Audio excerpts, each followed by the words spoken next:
Welcome back. In today's video, we're going to be talking about a book that I read called Break Through the Noise. Now, this isn't meant to be a review or a sell or anything like that. I just have a goal in 2020 to read 26 books throughout the year. So if all goes as planned, there should be 25 more videos to follow.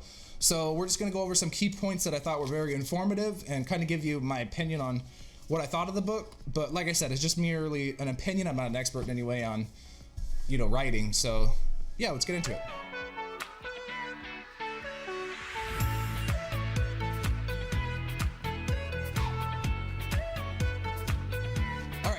Break Through the Noise is written by Tim Staples and Josh Young. It is more or less about the virality of some videos and what you can do to implement in your own social media presence to give you a chance to become viral. Now, this wouldn't be necessarily a book that you would read if you're just starting in online social media networking or anything like that. So you'd want to have a platform underneath you before you really tried to grasp what it's talking about in this book.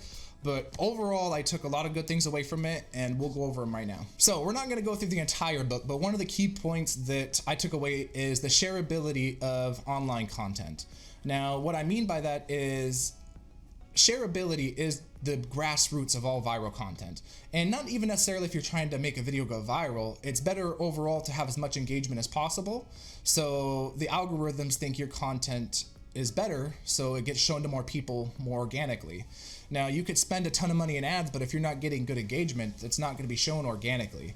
And so that's where the virality of some content plays a lot of factor into how well an ad does. Now, I'm not necessarily talking about ads in general. It could just be something that you feel really passionate about, you want to share and talk about, and if done in the right way, can be shown to a lot of people, right? They talk about things that they've done with like actors and animals and just different ways that they've created viral content, but it can be implemented on a much smaller scale if you understand how to look at things. Like, for example, they have a really, really interesting perspective on how to view each of the platforms. So if each of the platforms was a building in a small town, then YouTube would be the library of the town, meaning that that's where you would go to find content or material on how to do something.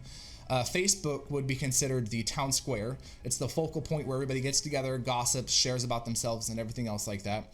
And Instagram would be the art gallery. Now, I didn't really look at them in that way. I knew that each individually had their own purpose, but this was a really, really cool way to look at it.